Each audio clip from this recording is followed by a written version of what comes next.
sud-ouest du Dakota, aux États-Unis. Normalement, c'est une ville de 6 000 habitants.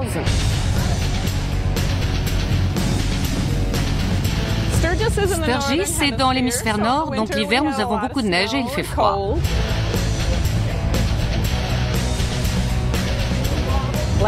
La vie à Sturgis, c'est très calme. Elle a tout d'une petite ville.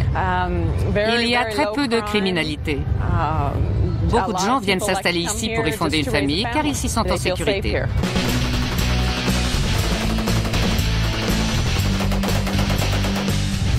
Sauf pendant le rassemblement de motards.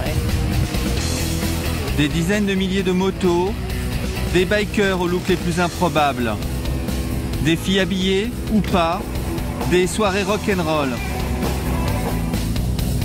Chaque mois d'août, durant une semaine, les motards du monde entier se donnent rendez-vous pour une grande fête, une concentration dans la ville de Sturgis. Ils s'appellent Skulls, Mason, Edward ou encore Gilbert.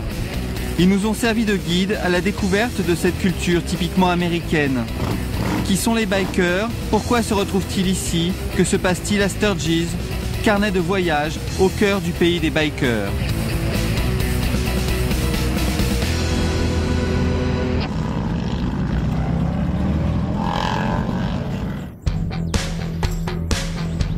Nous sommes encore à plus de 50 km de la ville de Sturgis, Dakota du Sud, États-Unis. Et déjà, les motos occupent toute la chaussée de l'autoroute 90. C'est le premier jour de la plus grande concentration au monde. Elle va durer une semaine. Ces 3 motards chargés à bloc ont l'air d'arriver tout juste. Sur leurs motos, tentes de camping, vêtements de rechange. Voilà déjà plusieurs jours qu'ils sont sur la route de Sturgis. Je viens de Laconia dans le New Hampshire et ces gars sont de Flushing Queens, New York.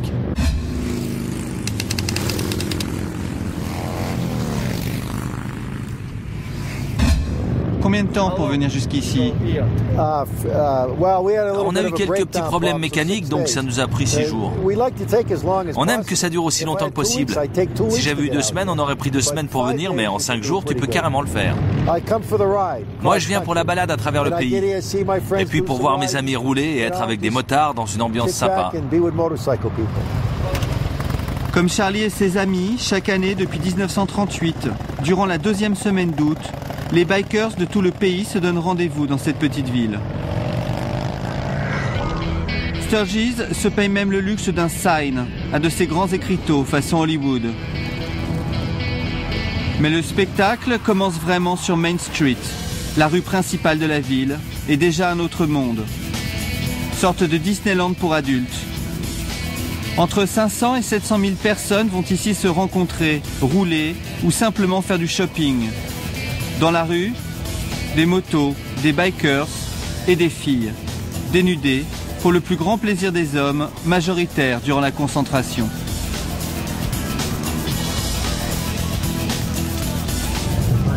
Pourquoi êtes-vous déshabillés comme ça? Parce que c'est Sturgis, baby. Faut s'éclater. Sturgis se présente d'abord aux visiteurs comme une fête, avec ses extravertis de toutes sortes. Comme cette jeune fille qui n'hésite pas à porter un short super pétasse. Mais si les Américains se pressent sur Main Street, c'est avant tout pour regarder les motos. Toutes sont différentes, personnalisées, parfois jusqu'à outrance. Elles sont le reflet des personnalités de leurs propriétaires. La plupart évoquent la force, la mort, arborent des signes de virilité, comme destinés à impressionner. Au hasard, nous croisons Jeff. Il est le propriétaire de cette Electra Glide Harley Davidson à la peinture plutôt macabre. C'est la première fois que vous venez à Sturgis? Non, je suis venu très souvent. Trop de fois pour compter. Tous les ans. Tous les ans. Jeff a parcouru plus de 1500 km pour venir jusqu'à Sturgis. C'est pour lui un plaisir d'expliquer pourquoi il a peint ainsi sa moto. Le thème, c'est la faucheuse. Ça commence sur le carénage. Elle te montre du doigt pour te dire qu'elle vient prendre ton âme. Et à mesure que tu recules sur la moto, tu la vois au cimetière en train de voler les âmes. Celui-ci, son temps est compté. Là, on voit la faucheuse s'éclater. Elle a un grand sourire. Et là derrière, elle a empilé ses âmes. Tu ne peux pas l'éviter. Elle t'attrapera de toute façon un jour ou l'autre. Alors autant en profiter. Sturgis, c'est vraiment le centre de la moto? En ce moment, ouais. Mais l'hiver, c'est Daytona en Floride. Mais Sturgis, c'est le QG, quoi qu'il arrive. C'est le top du top. Tout est là, tout ce que tu veux. Dans les rues, sur les avenues, des files interminables de motos de toutes marques, de tout modèle. Sorte d'embouteillage monstre et permanent. Il nous faudra près d'une heure pour traverser les 3 km de la ville. Ces rassemblements sont typiquement américains. L'occasion de s'habiller en cuir, de montrer ses tatouages, bref, de jouer au dur. Comme dans la moitié des États d'Amérique, le port du casque ici n'est pas obligatoire, à moins vraiment de vouloir se faire remarquer. C'est légal? Ben, ça dépend d'où t'es. En France? Je ne sais pas pour la France. Ici, c'est légal. Pourquoi vous portez tous des casques comme ça? Juste pour être différent. Dans certains États où le casque est obligatoire, comme en Californie, c'est pas légal. Mais ici, le casque est pas obligatoire, alors c'est pas une infraction. Et ça représente quoi pour vous? Juste du bon temps, du plaisir. Ça fait sourire les gens. Faire rire, se faire remarquer. Car les bikers ne sont pas forcément les coriaces que l'on imagine. Les femmes, depuis une dizaine d'années, sont de plus en plus nombreuses à apprécier le monde de la moto et pas seulement pour rouler sur la selle arrière. Les Français aiment beaucoup les... Qu'est-ce que c'est? Je ne sais pas exactement le mot. Merci. Je ride le Harley Davidson motorcycle pendant 20 ans, oui. Et j'avais à Sturgis tous les temps. Et j'aime les people qui allaient à Sturgis. Et il y a beaucoup de drinking qui se passe à Sturgis. Et beaucoup les very friendly people that are here. And j'aime the French people and God bless you guys. D'après un sondage réalisé par un assureur, 10% des motards seraient des femmes. Une passion qu'elle partage avec mari et enfant. Elle roule elle aussi? Oui, à l'arrière de la moto de mon mari. Ça s'améliore pour les familles. Il y a beaucoup de nouveaux bikers, de nouvelles motos et moins de sauvages, de dingues et de poivreaux. Et il n'y a presque plus de gens à poil. Vous êtes mariés? Je l'ai été pendant 30 ans.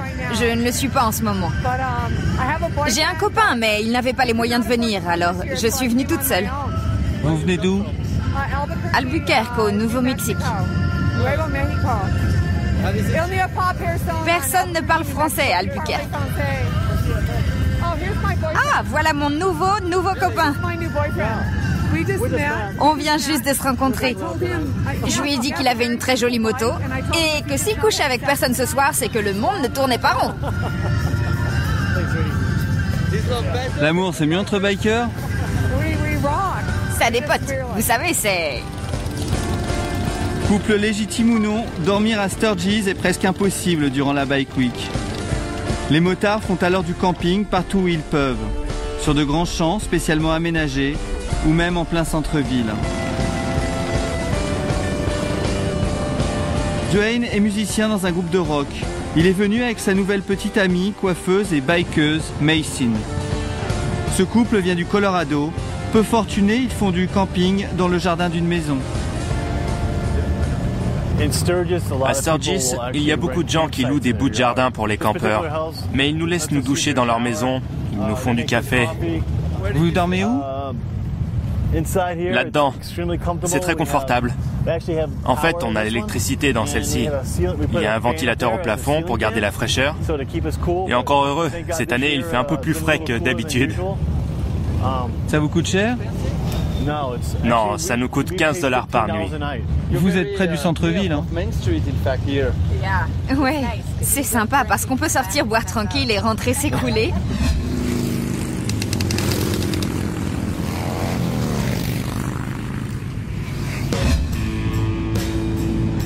C'est le 3e jour de notre séjour à Sturgis. Nous retournons sur Main Street, cette fois avec nos guides Messine et Duane. Découvrir la concentration avec les yeux de vrais bikers. Il y a beaucoup de boutiques, beaucoup d'histoires à Sturgis. Vous avez un musée. Vous avez des idées pour les motos, pour les bricoler vous-même. Ce qu'on regarde en particulier, c'est celles qui sortent de l'ordinaire. Les spécimens uniques au monde. Comme celle-ci qui vient de passer. Elle vient du Colorado. Les gens apportent des modifications uniques à leurs motos parce qu'elles sont tellement représentatives de qui ils sont. L'important, c'est de se démarquer. Vous venez depuis 10 ans et vous n'en avez pas marre? Non, parce que c'est la Mecque. C'est comme à la maison ici. Quand on est chez nous dans le Colorado, on roule avec 4 ou 5 autres bikers. Mais on ne peut pas le faire avec 700 000 motos et se sentir comme à la maison. Et le soir, Messine et Duane enfourchent leur Harley. Nous les suivons à la découverte de Sturgis la nuit.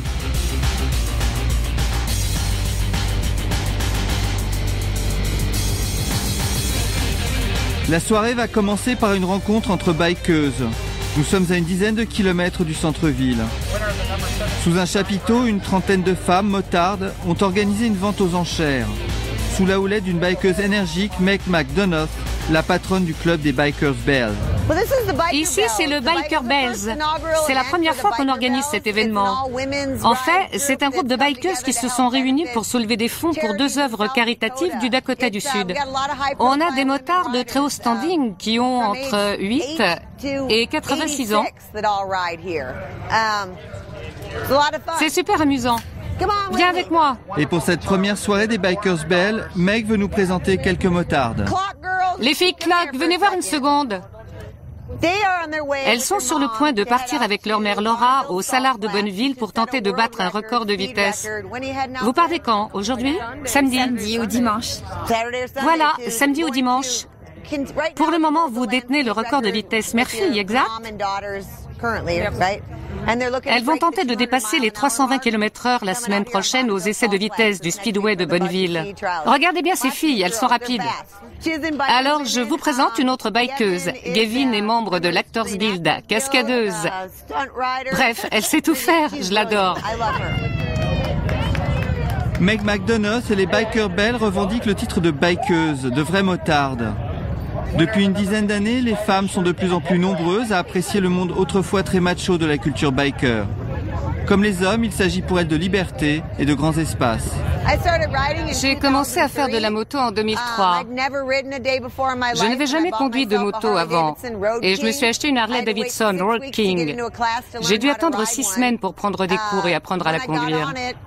J'ai enfin pu commencer à la conduire, mais 15 jours après, j'ai perdu mon boulot. J'avais des économies à la banque en cas d'urgence. J'ai décidé que c'était mon urgence. Je suis partie pour traverser les États-Unis. J'avais 1600 km au compteur quand je suis partie. Quand je suis rentrée en juillet ou fin août, début septembre, bref, je ne sais plus, j'avais plus de 27 000 km au compteur. L'intégration des femmes au monde de la moto n'a pas été si facile. La plupart des bikeuses, comme Messine ou son amie Betsy Wellscamp, ont parfois dû supporter les railleries des hommes, les a priori. On a la liberté et la capacité de faire quelque chose que beaucoup de femmes dans ce monde ne font pas. C'est aussi une façon de faire tomber les barrières. C'était réservé aux hommes avant. Pour certaines d'entre nous, on est un peu des pionnières dans le sens où on ne veut pas... Enfin, on veut être impliqué dans les mêmes trucs que les mecs. On aime les hommes. Les trucs de filles comme ça, on les fait parce que nos amis les organisent. Et c'est sympa de participer de temps en temps. On leur file un coup de main. C'est chouette de soutenir d'autres bikeuses. Mais on vient à Sturgis parce qu'il y a plein de mecs et qu'ils sont plutôt beaux gosses. Et on adore tourner autour de nos amis mecs. Je me définis comme une personne qui fait de la moto et non une motarde. Pour ces femmes, loin des clichés, elles veulent concilier leur côté motarde et leur vie de femme, de mère. Je suis maman, j'ai 3 enfants dont un que j'ai adopté. Et je suis famille d'accueil. Dans notre culture, il y a de tout, mais beaucoup de gens pensent qu'on n'est qu'un tas d'idiots tatoués sur des motos et qu'on n'a pas beaucoup de jugeotes. Et franchement, si les gens savaient à quel point cette communauté est variée, il y a de tout, du juge à l'ouvrier en bâtiment.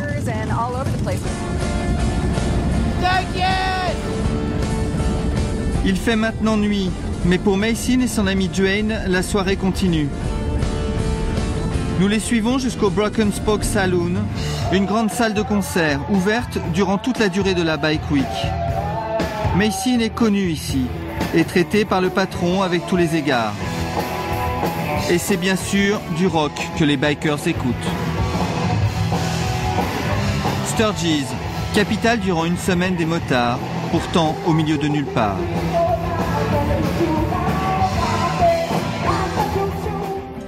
Sur une carte du monde, les États-Unis, et au centre, quelque part entre les villes de Salt Lake City et Chicago, l'État du Dakota du Sud, puis enfin la petite ville de Sturgis. Pas d'industrie, une communauté rurale de la Grande Plaine centrale américaine dont le premier intérêt est touristique.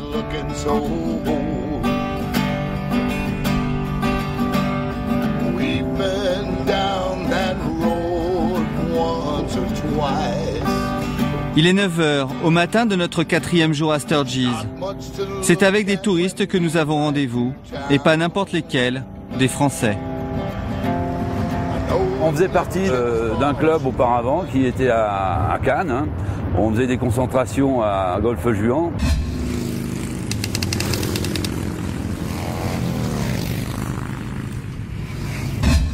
Et Gisèle faisait partie de l'animation avec Roger, son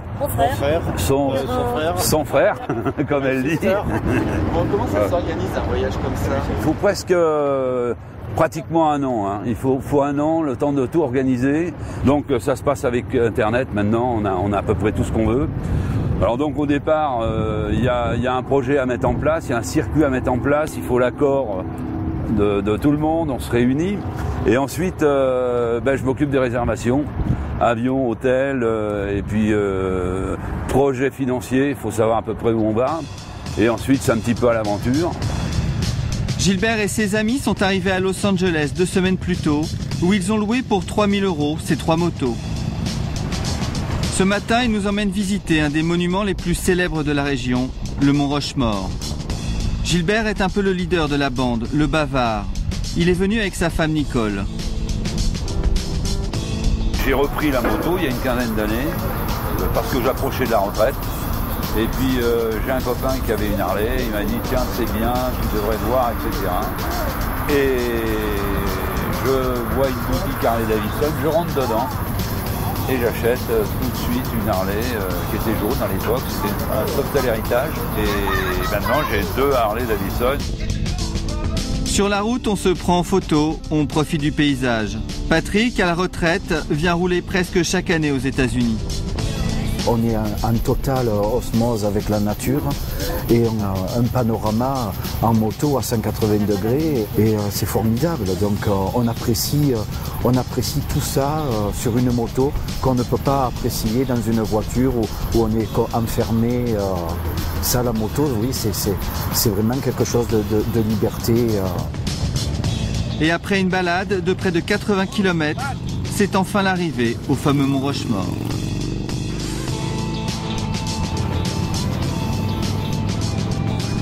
Bon, regarde, c'est majestueux quand même. Hein. C'est vrai que c'est impressionnant. Hein. Comme Gilbert nous l'avait dit, il avait prévenu. Hein. Là, ici, tu as Washington, Jefferson, Lincoln, et il m'en manque un. Il m'en manque un, et je pense qu'on va le voir tout à l'heure. Parce que Eisenhower ? Non, Eisenhower, non. Eisenhower. Non, c'est pas lui alors. Il n'était pas encore né, lui. Voilà. Non. On va faire une photo de groupe ?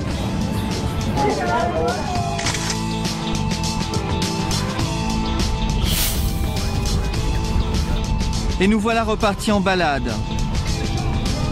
Passionnés de culture américaine, notre groupe de Français nous emmène ensuite découvrir le monument dédié à un grand chef indien local, Crazy Horse. Car les terres du Dakota du Sud sont avant tout des terres indiennes.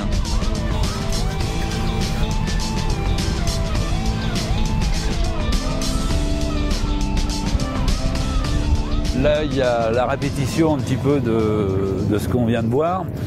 Par contre, là, c'est dédié à un grand chef indien, qui est Crazy Horse, sur un cheval, avec la main pointée vers l'horizon.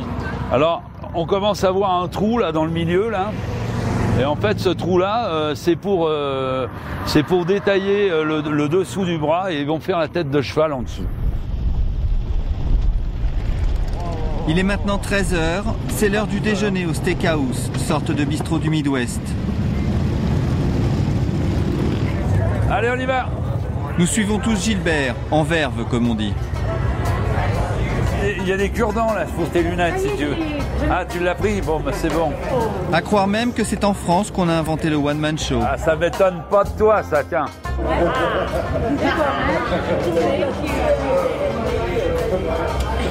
Fourmi, mashed potatoes. Mashed potatoes. In soup? Soup?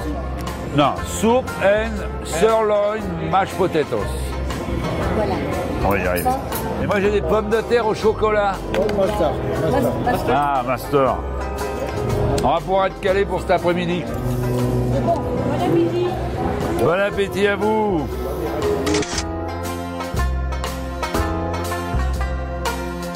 Comme nos Français à Sturgis, les bikers viennent tous faire du tourisme. Au sud, le mont Rushmore ou le massif des Black Hills, à l'est, les Badlands, et à l'ouest, la ville de Deadwood. Bonjour, France. Et c'est avec Skulls, crâne en français, que nous allons nous y rendre. Tatouage, lunettes noires, bague, Skulls est un vrai biker. Ne pas se fier aux apparences, derrière son look digne d'un film d'horreur, Skulls est un paisible grand-père et même un ancien militaire. Quand j'étais dans l'armée, j'étais juste un militaire. Je n'avais pas de moto, ni tous les tatouages et tout le reste. Mais quand j'ai pris ma retraite, j'ai commencé à me faire tatouer. J'ai adopté le style biker quand j'ai eu ma Harley. J'ai commencé à travailler le style avec mes bottes et des pantalons de cuir. Et j'ai commencé à collectionner les bagues. Mon premier Sturgis, c'était en 1999. Là, c'est ma 12e année à Sturgis.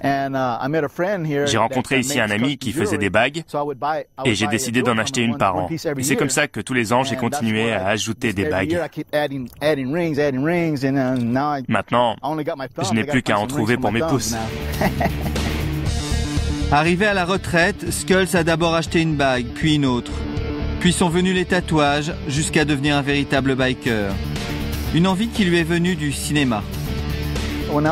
Quand j'étais gamin, Easy Rider est sorti au cinéma. Je suis tombé amoureux de ce film. Tu l'as vu, Easy Rider, avec Peter Fonda et tout? Dans le film, il portait des éperons. C'est pour ça que je porte des éperons, tu vois? Les gens me demandent pourquoi tu portes des éperons. Je pige pas. Il faut que tu vois le film. Peter Fonda, il portait des éperons. Et c'est pour ça que je le fais. C'est cool, quoi. Easy Rider, le film mythique, fondateur de la culture biker. Ce road movie raconte la dérive de deux motards. Film générationnel, il a marqué l'Amérique, qui s'est reconnue dans cette histoire de grands espaces et de liberté. Un film qui popularisa l'image des bikers, sorte de cow-boys modernes. Avec Skulls, nous arrivons à Deadwood. Cette petite ville est une véritable légende aux États-Unis. Fondée par des chercheurs d'or au 19e siècle, Deadwood était la ville du western, avec ses bagarres, ses tripos et saloons et ses cow-boys. Avec Skulls, nous nous rendons au cimetière de la ville, où est enterré l'un des plus fameux d'entre eux, le légendaire Wild Bill Hickok, le héros de Skulls, qui se l'est même fait tatouer dans le dos. La liberté. Je crois que c'est ce que Wild Bill Hickok venait chercher ici. Il voulait la liberté et jouer de l'argent et boire. Je sais pas s'il cherchait de l'or, mais j'imagine qu'il aimait ça aussi. Ouais. À côté de Wild Bill Hickok repose une autre grande figure de l'Ouest américain, Calamity Jane. Éclaireuse de l'armée, légende des guerres contre les Indiens Sioux. Pour Skulls, ces grands héros de l'histoire américaine sont une source d'inspiration pour les bikers. Comme eux, ils parcourent les routes au gré de leurs envies, libres de toute contrainte. Vous pensez qu'il y a un rapport entre les cow-boys et les bikers? Ouais, c'est juste des chevaux plus rapides. Ça t'emmène plus vite où tu veux aller que les chevaux normaux. Je pense que oui. Tu enfourches ta moto, tu es assis comme tu montes à cheval, t'as tes potes à côté pour profiter de la balade, à s'éclater ensemble.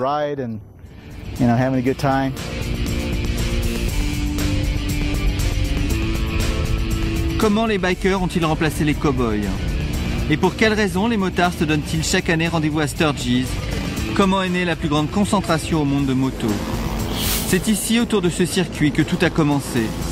Nous sommes à quelques kilomètres du centre de Sturgis, des pistes de cross, un local, le club de motards des Jack Pine Gypsies. Ça, c'est mon père en tête du cortège en 1953. Ça, c'est le gars de Philip Morris qui passait à la télé. Greg Altman est le président du club des Jack Pine Gypsies. Il est l'héritier de la grande histoire de Sturgis. À l'origine, un petit groupe de motards qui décide d'organiser des balades dans la région. Pappy Hall avait quelques employés en ville. Il avait une boutique Indian Motorcycle en centre-ville. Il a rassemblé un groupe de mecs sympas. C'est parti de là. On a montré aux gens comment prendre du bon temps en faisant de la moto. Juste pour s'amuser dans le coin. C'est Pappy Hall ici. Et ça, c'est sa charmante femme Pearl. C'est eux qui ont lancé l'idée ici même. En août 1938, le club des Jack Pine Gypsies organise une Bike Week, une semaine complète consacrée à la moto. Ce rendez-vous va grandir d'année en année, jusqu'à attirer des coureurs chevronnés, des marchands ambulants et des touristes. J'ai quelques bonnes anecdotes. Un événement qui a depuis longtemps échappé aux Jack Pine Gypsies, ses créateurs. Aujourd'hui encore cantonnés à leur petit club, ils organisent toujours des courses de cross qui n'attirent plus grand monde. Tout a commencé avec le club. Entre ce que c'était et ce que c'est devenu aujourd'hui, c'est incroyable. Parce que c'est devenu tellement important et il y a tellement de choses qui se passent maintenant. C'est irréel. Il y a eu un grand changement, mais plutôt dans le bon sens. De manière générale, je dirais que c'est un bon endroit pour les familles. La puissance de Sturgis aujourd'hui se mesure grâce à la présence d'une marque, Harley-Davidson. Au centre de la ville, un immense chapiteau, des centaines de visiteurs. Le fabricant de motos est la véritable star de Sturgis. Nous sommes au 71e rassemblement moto de Sturgis. C'est un des rassemblements les plus importants et les plus vieux des États-Unis. C'est le point fort de l'année pour la marque Harley-Davidson. On est ici en pleine puissance. On a une exposition gigantesque. C'est un jour magnifique. On est ici pour parler à des milliers de nos meilleurs clients qui viennent tous les ans au rassemblement pour vivre cette expérience du rassemblement moto. C'est vraiment un moment fort pour tous les gens qui font de la Harley ou toute autre sorte de moto. Chaque année, Harley-Davidson profite de la Bike Week pour présenter ses nouveaux modèles à un public de toute façon conquis d'avance. C'est une Harley-Davidson Electra Glide classique. C'est une de nos routières. Vous pouvez remarquer le célèbre carénage Batwing en forme de chauve-souris.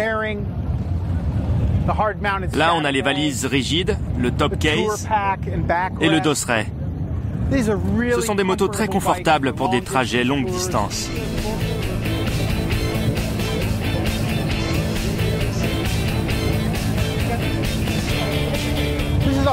C'est une Harley-Davidson XR 12000X Sportster. C'est une de nos plus sportives, une de nos motos les plus performantes. C'est plus petit, plus léger, plus compact. Elle a un système de suspension très performant. Laissez-moi vous parler d'une compétition qui se déroule ici aux États-Unis, mais qui est aussi très populaire en Europe, particulièrement en Espagne et en Grande-Bretagne. C'est une course de rallye sur route qui aligne des XR 12000X modifiés. C'est un challenge très compétitif et très sportif. Les gens adorent regarder ça. Harley-Davidson, une marque créée en 1903, pratiquement le dernier fabricant américain. Tout ou presque sont personnalisés. C'est un des points forts de la marque qui gagne presque autant d'argent sur les gadgets que sur la vente de motos. Là, nous avons une Softail.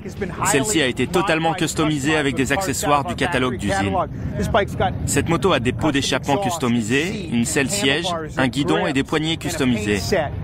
C'est un exemple de ce que vous pouvez faire de votre Harley. Vous achetez une moto et c'est comme si vous commenciez avec une feuille blanche. Vous pouvez en faire ce que bon vous semble, même ce dont vous n'osez pas rêver. À l'ombre de Harley-Davidson, difficile de se faire une place à Sturgis. aucun constructeur japonais n'est présent. Une seule marque concurrente s'est payée un stand, Indian. Concurrent de Harley-Davidson, Indian avait disparu en 1953. Elle renaît aujourd'hui par la volonté d'investisseurs désireux de s'approprier une partie du marché.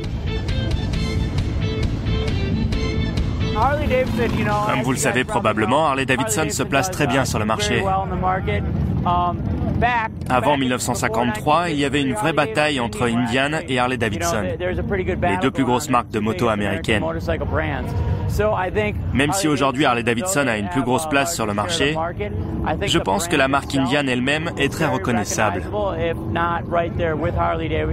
C'est une très grande marque. Et je pense qu'on est en mesure d'entrer en compétition avec Harley-Davidson. Indian, ce sont aujourd'hui des motos de luxe. Des prix allant de 20 000 à 45 000 euros, soit 30% plus cher qu'une Harley-Davidson. C'est très cher? On aime dire que vous avez ce pourquoi vous payez. Tous les produits ici, vous voyez sur toutes les motos, tout est chromé, peinture customisée. Les jantes sont chromées, la fourche aussi, le cuir, je voudrais vous en parler aussi, c'est un cuir double couture très épais. Et les sacoches sont magnifiques aussi, entièrement doublées, excellente finition à l'intérieur, etc. C'est très beau. C'est de la grande qualité. On préfère dire que ce sont des produits premium plutôt de dire que c'est cher. Indian, Harley-Davidson. Les deux marques les plus importantes de l'histoire de la moto américaine ont aujourd'hui leur musée à Sturgis. Nous y avons rendez-vous avec Christina Page, la conservatrice. Nous avons tout ici.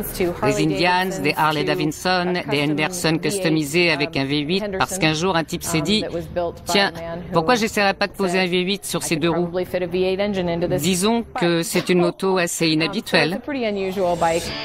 Mais il n'y a pas que des Harley, quelques japonaises, des européennes, et au fond une curiosité, la Million Mile Moto, la moto qui a le plus roulé au monde.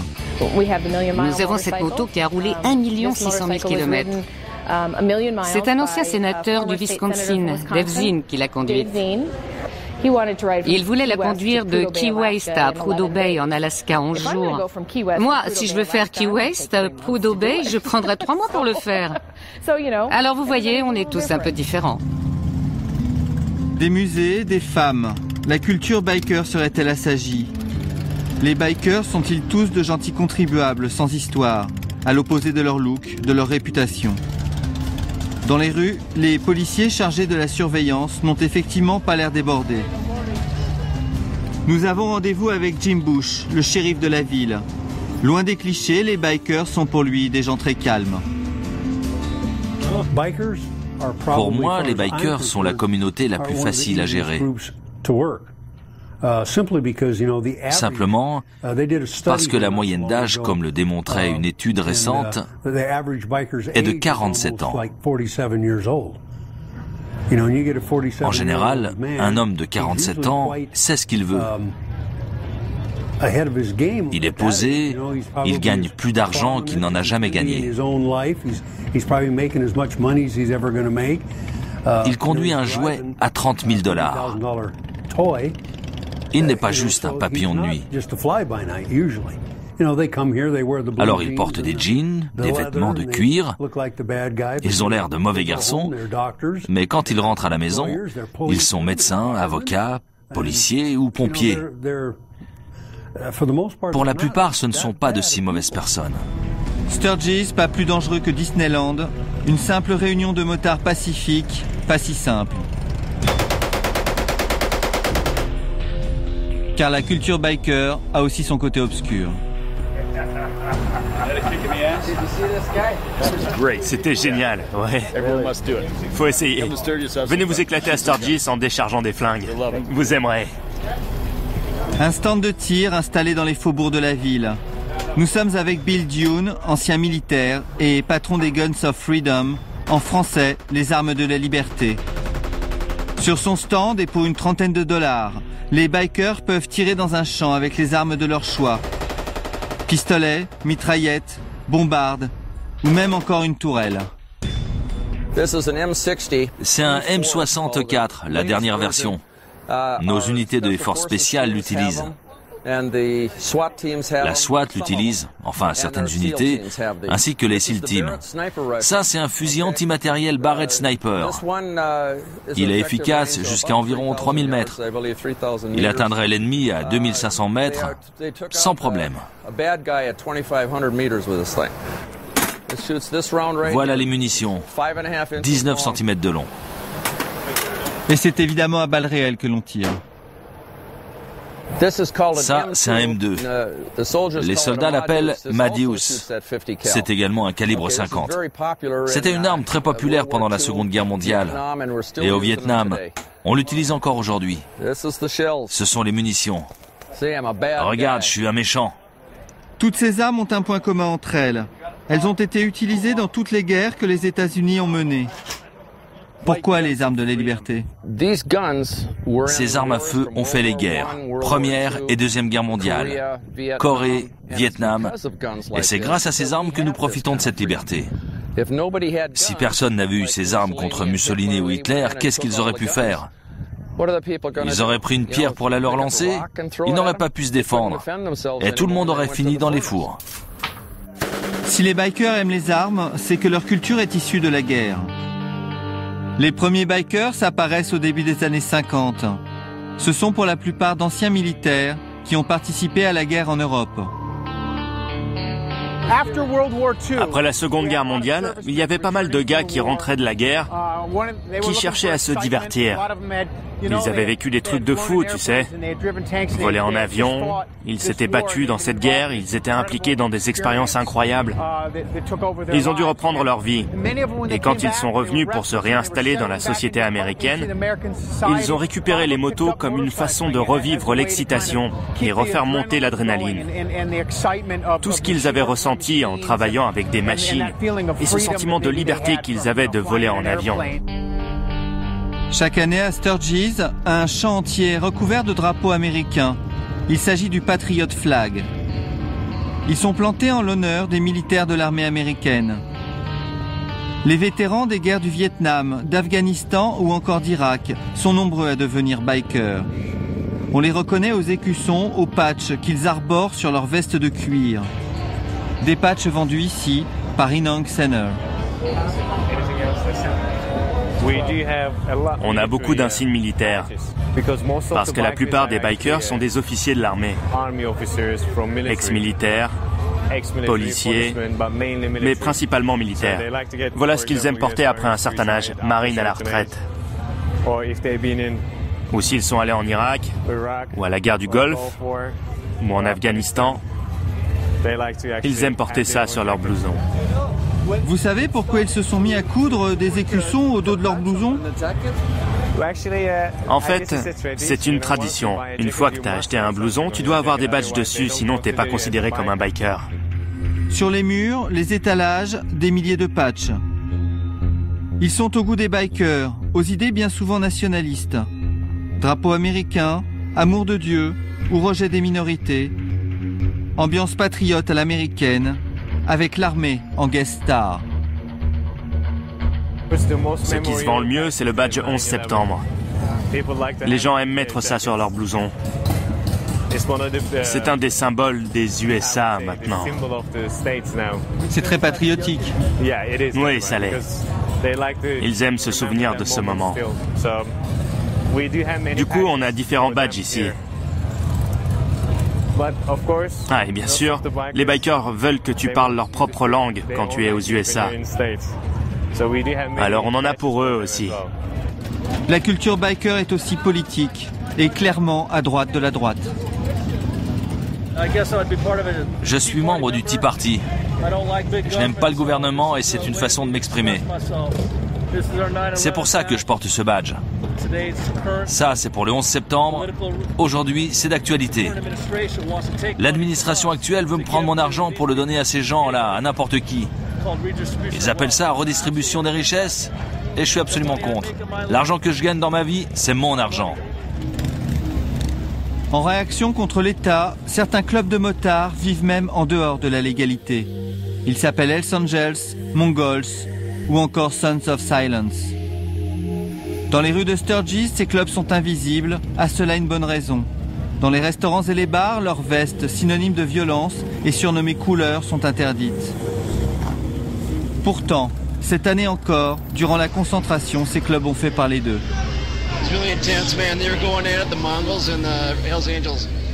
Sur ces images tournées avec un téléphone portable, un début de bagarre entre des Mongols et des Hells Angels. La scène n'a duré que quelques secondes avant que la police n'intervienne.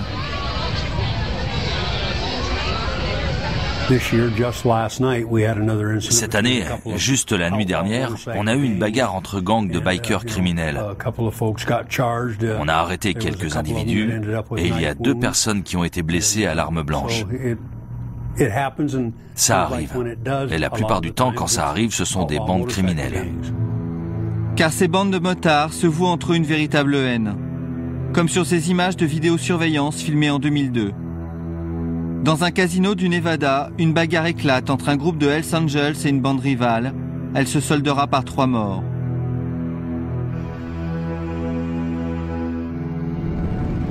Edward Winterhalter a fait partie des Bandidos, un club considéré comme dangereux aux États-Unis.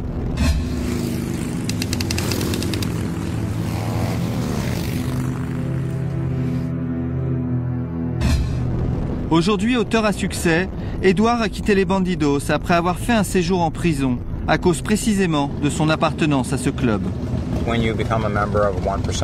Quand tu deviens membre d'un club de bikers criminels, tu comprends que... Enfin, je crois que c'est parce que tu es attiré par ce style de vie.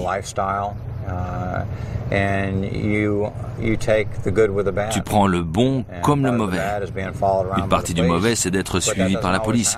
Mais ça n'arrive pas tout le temps. Pour ma part, je vivais en Oklahoma.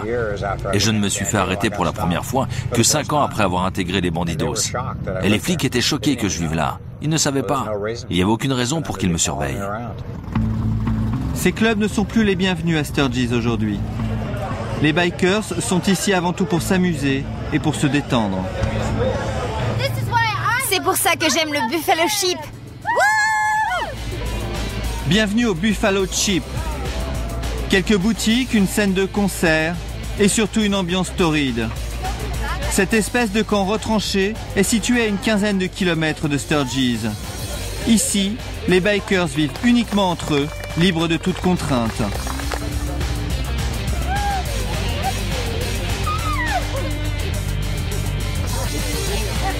Au Buffalo Chip, nous allons retrouver Skulls, qui est lui aussi venu prendre un peu de bon temps. Cet après-midi, il participe à un concours, celui du plus beau tatouage, sans trop de succès. Il est aussi venu retrouver et encourager un de ses amis, Dave. J'ai rencontré Dave l'année dernière.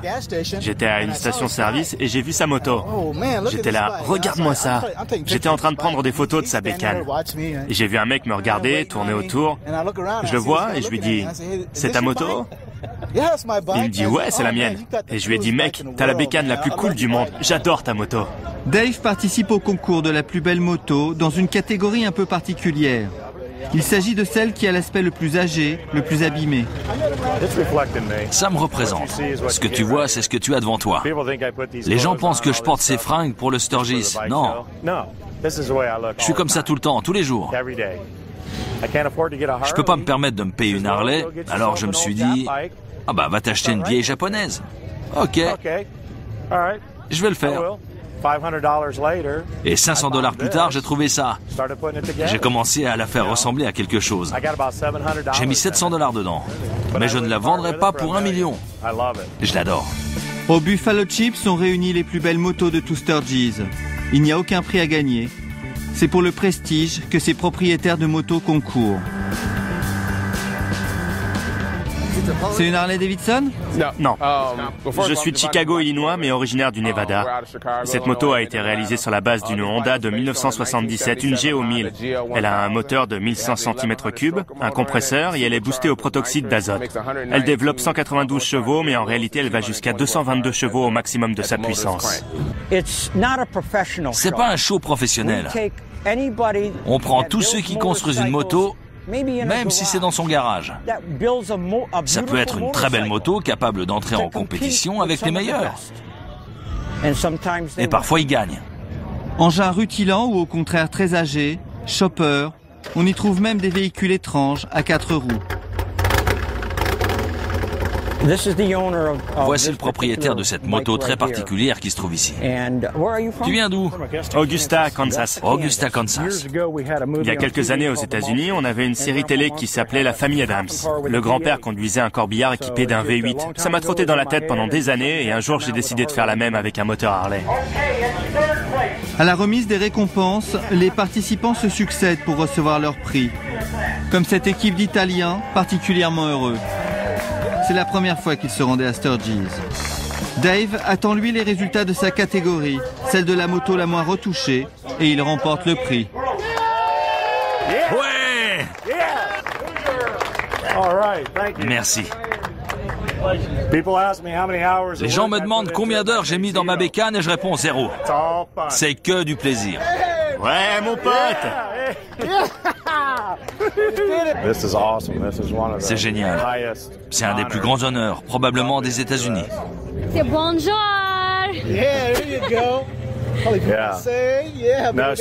Montre-leur tes armes. Mes armes? Jolie paire d'armes. Dernière journée à Sturgis. Sur Main Street, nous retrouvons Gilbert et sa bande. La mission du jour, achat de souvenirs pour tout le monde. Et c'est toute une organisation. D'abord, séparer le groupe et trouver un point de rendez-vous. Ça fait 10 jours que tu fais les cours. T'as pas fini de faire des cours? 7h30 devant Harley Davidson là-bas. Ouais. Ok.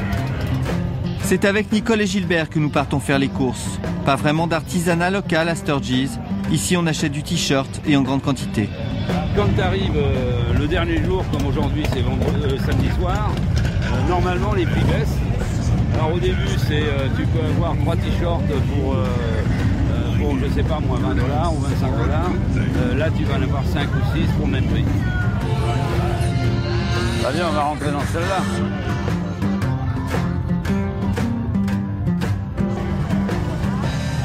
Et 1 heure plus tard, au point de rendez-vous, on compare les bonnes affaires. On profite parce que... Plein de trucs, plein de beaux trucs.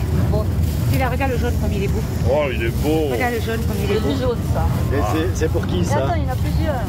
C'est pour Patrick. C'est pour Patrick? Ouais, ben oui. Ils font pas les mêmes pour Rome, non? Ils font pas les mêmes pour Rome? Il achète toujours des femmes à poil, Patrick. Ah ben ouais, il y a la... Oui. Non mais moi j'en veux plus, j'en ai marre. Voilà, d'avoir un Voilà la pin-up. Demain, Gilbert et les autres quitteront Sturgis, les valises encore un peu plus remplies. La Bike Week touche à sa fin.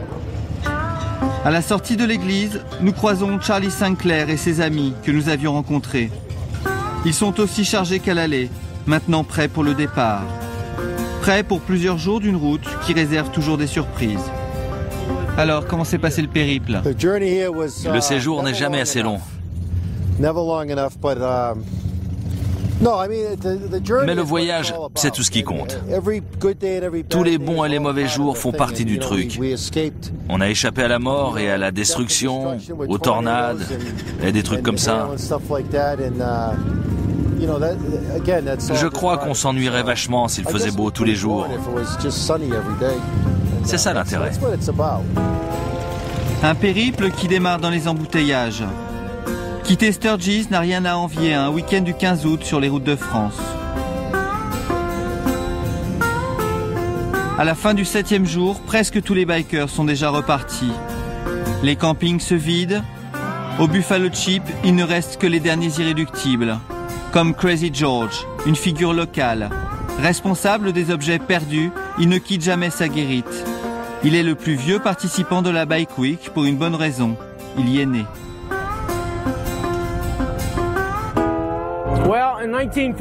En 1947, mon père et ma mère sont venus au rassemblement. Ma mère était enceinte de moi. Le rassemblement était tout petit. Elle a commencé à avoir des contractions, le travail a duré 7 jours et le 8e jour, le 8 août, je suis né. Au pied de Bear Mountain, dans une cabane miteuse, pendant le rassemblement. D'après les gens qui étaient là, ils ont dit que les esprits de Crazy Horse et de George Castor étaient là. Alors ils m'ont appelé Crazy George. Crazy à cause de Crazy Horse et George à cause de George Castor. Ceux qui ne veulent pas partir se regroupent autour de Crazy George.